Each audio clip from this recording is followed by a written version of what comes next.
हाल ही में national education policy 2020 को launch किया गया था और साथ ही साथ इससे रिलेटेड जो भी चीज़ें हैं उन फैक्ट को आज हम जानेंगे। इससे संबंधित क्वेश्चन आपको बहुत प्रकार के बोर्ड परीक्षाओं में, आपके पीएससी की परीक्षाओं में और साथ ही साथ बीएड आदि परीक्षाओं में भी पूछा जाता है। जैसा कि दोस्तों इसका नाम है नेशनल एजुकेशन पॉलिसी 2020। इसको लाया गया था वो समय है 29 जुलाई 2020 को इसको लॉन्च किया गया था और किसके द्वारा किया गया होगा? Ministry of human development and resources, मतलब मानव संसाधन विकास मंत्रालय के द्वारा ही इसको लाया गया है। दरअसल जब राजीव गांधी की नई सरकार बनी थी तो इन्होंने शिक्षा मंत्रालय का नाम बदलकर मानव संसाधन मंत्रालय कर दिया था और अब उसको मानव संसाधन मंत्रालय व शिक्षा मंत्रालय एक साथ कहा जाता है। तो इस तरह से एनईपी 2020 किसके द्वारा लाया गया है? मानव संसाधन मंत्रालय के द्वारा। आज मानव को मानव के रूप में हम नहीं देखते हैं, इसे एक ह्यूमन रिसोर्स के रूप में देखते हैं, क्योंकि हमारा जो इंटेलिजेंस है या हमारी जो काम करने की शैली है या क्षमताएं हैं उससे पूरा जो विश्व है उसका एक जो स्ट्रक्चर है वो चेंज हो रहा है। तो अब हम सिर्फ एक मानव ना होकर इस विश्व के महानतम कृतियों में से एक हैं, हमें एक रिसोर्स माना जाता है, हमें एक संसाधन के रूप में माना जाता है। तो एनईपी 2020 29 जुलाई 2020 को लाया गया था, जिनके ये किसकी अध्यक्षता में लाया गया था? तो के कस्तूरी रंगन के अध्यक्षता में एनईपी 2020 को ड्राफ्ट किया गया था। इसका प्रारूप क्या था कि विभिन्न प्रकार के सर्वे के आधार पर लिया गया था, जो कि देश के सभी जिलों में, सभी राज्यों में, छोटे छोटे ग्रामीण बस्तियों में, छोटे झुग्गी झोपड़ियों वाले जो एरियाज हैं उन सब को मिलाकर एक ड्राफ्ट तैयार किया गया 108 पेज का। इसी को हम नेशनल एजुकेशन पॉलिसी 2020 के रूप से जानते हैं। इसका उद्देश्य था समावेशी शिक्षा व समान गुणवत्ता। इसका संबंध ये है कि देखिए, ग्रामीण क्षेत्र में पढ़ने वाले बच्चे हों, इंग्लिश मीडियम में, हिंदी मीडियम में पढ़ने वाले बच्चे हों, तो इनके बीच में बहुत बड़ा एक अंतर पाया जाता है, इनकी एजुकेशन के लेवल पर अंतर पाया जाता है, इनके सोचने समझने की क्षमताएं भी यहीं से विकसित होती हैं। जो पढ़ेंगे उसी से तो उनकी समझ विकसित होगी। तो अब एक इंटीग्रेटेड एजुकेशन की बात की जाती है, समावेशी शिक्षा पूरे देश में, सभी वर्गों में, सभी जातियों में, सभी आर्थिक क्षेत्रों में जो बच्चे पढ़ रहे हैं उनको एक समान शिक्षा मिले और समान क्वालिटी का एजुकेशन उनको प्राप्त हो। तो इसके लिए एनईपी 2020 को ड्राफ्ट किया गया है। अब हम इसमें समझते हैं कि क्या क्या इसके मेजर पॉइंट्स हैं।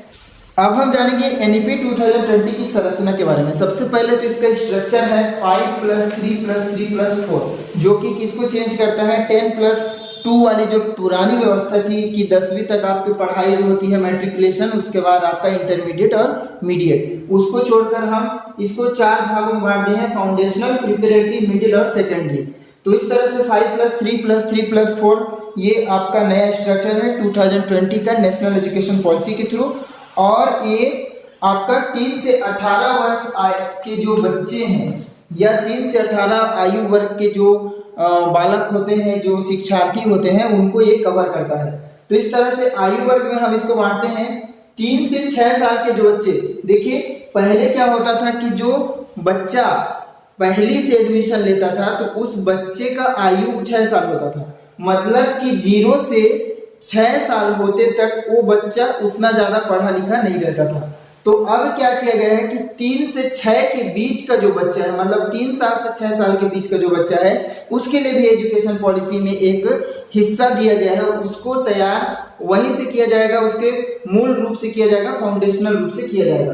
तो देखिए 3 से 6 आयु वर्ग के बच्चे को फाउंडेशनल कोर्स के थ्रू फ्री स्कूल, आंगनबाड़ी या बालवाड़ी में पढ़ाया जाएगा। दूसरा है 6 से 8 वर्ष के आयु के जो बच्चे हैं उसको भी फाउंडेशनल में जोड़ा गया है, जहां इनकी परीक्षाएं नहीं होंगी, क्लास फर्स्ट और सेकंड में ये शामिल होंगे। 8 से 11 आयु वर्ग के बच्चों को प्रिपरेटरी के थ्रू एजुकेशन दिया जाएगा। क्लास 3 से 5 को इसमें शामिल किया गया है। देखिए 11 से 14 आयु वर्ग के बच्चे जो है उनको मिडिल स्कूल या 6 से 8 क्लास के थ्रू पढ़ाया जाएगा और 14 से 18 आयु वर्ग के बच्चों को हम सेकेंडरी लेवल का एजुकेशन देंगे क्लास 9 से 12वीं तक। तो इस तरह से हम देखते हैं कि कुल आयु वर्ग के आधार पर इसको 5 भागों में बांटा गया है, जबकि कोर्स के आधार पर इसको 4 भागों में बांटा गया है। तो यही ये महत्वपूर्ण क्वेश्चन बन के आते हैं कि आयु वर्ग के आधार पर और कोर्स के आधार पर इनको अलग अलग मतलब मात्राओं में या संख्या में देखा जाएगा। जैसे इसको 4 कोर्सेज हैं और आयु वर्ग 5 हैं, लेकिन इन 5 आयु वर्ग को 4 कोर्सेज में बांटा गया है। तो इस तरह से आप देख सकते हैं कि 3 से 18 आयु वर्ग के बच्चों को एक समावेशी शिक्षा देने का प्रयास किया गया है। नेशनल एजुकेशन पॉलिसी 2020 को लागू करने के लिए कुछ महत्वपूर्ण चेंजेस भी किए गए हैं, जैसे एनसीईआरटी के द्वारा आपका एनसीपीएफई सीसीई भी लागू किया गया है। अब एनसीपीएफई सीसीई का फुल फॉर्म भी आपसे कभी पूछ सकता है या फिर इसके बारे में पूछ सकता है। तो देखिए इसका फुल फॉर्म क्या होता है, national curriculum and pedagogical framework for early childhood care and education. तो यहाँ पास आपको ये समझ में आया होगा कि यहाँ पास एक महत्वपूर्ण बिंदु है early childhood care and education, जिसमें बालवाड़ी, आंगनबाड़ी और प्री स्कूलिंग शामिल है। तो ईसीसीई को लागू किया गया है, इसमें ईसीसीई को लागू किया गया है, जो कि 3 से 6 वर्षीय फाउंडेशनल कोर्स के थ्रू जुड़ा हुआ है। तो ये बहुत महत्वपूर्ण है, जिसके थ्रू आपका क्या होता है कि प्री स्कूलिंग को भी बढ़ावा दिया गया है कि बच्चे पहले से एनरोल हो जाएं, 14 वर्ष तक वो शिक्षा प्राप्त कर सकें। तो 6 से 14 वर्ष के जो बच्चे होते हैं उनको पूरी तरह से स्कूलिंग उनका हो, ये बहुत महत्वपूर्ण यहाँ पास विषय दिखता है। और इसके लिए एनपीएफ ईसीसीई को लागू किया गया है, जो कि प्री फाउंडेशनल कोर्स है। साथ ही साथ इसमें एक और चीज है कि यहाँ पास कोचिंग संस्कृति जो होती है कि जो बच्चे स्कूल से ज्यादा कोचिंग पर डिपेंड हो जाते हैं, वो कोचिंग से पढ़ते हैं, क्योंकि अच्छा एजुकेशन स्कूल में नहीं मिलता है। तो इस कोचिंग संस्कृति को समाप्त करने के लिए एनईपी 2020 ने कोचिंग पढ़ाने आदि पर प्रतिबंध तो लगाया ही है, साथ ही साथ शिक्षकों को भी एक स्टैंडर्ड देने की कोशिश की है। एक अच्छा शिक्षक महत्वपूर्ण शिक्षा दे सकता है, बालकों को समायोजित कर सकता है, उनके जो आईक्यू लेवल को बढ़ा सकता है, उनके विचारधारा को बहुत ज़्यादा प्रभावित करता है।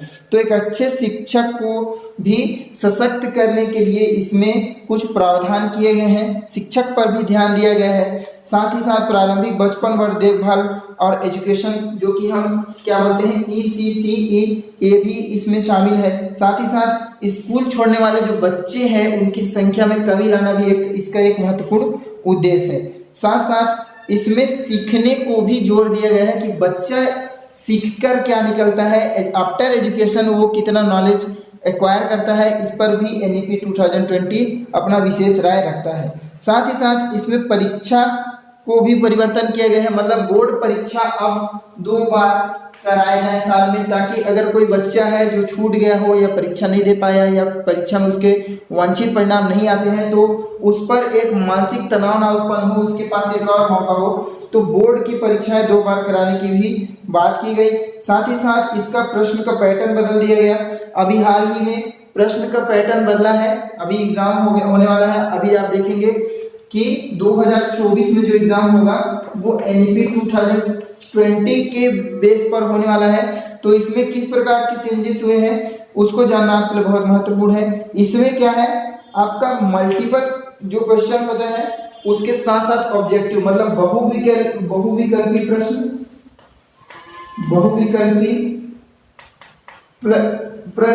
उसके साथ साथ वस्तुनिष्ठ, बहुविकल्पी के साथ वस्तुनिष्ठ, प्लस उसके साथ एक और होगा, ये पहला पैटर्न हो गया बहुविकल्पी और वस्तुनिष्ठ एक साथ, और दूसरा क्या होगा आपका वर्णनात्मक, जिसमें बच्चा क्या करेगा उसको एक्सप्लेन करेगा। तो एक्सप्लेनेशन और पहला मल्टीपल चॉइस क्वेश्चन और ऑब्जेक्टिव, तो इस तरह के प्रश्न होंगे।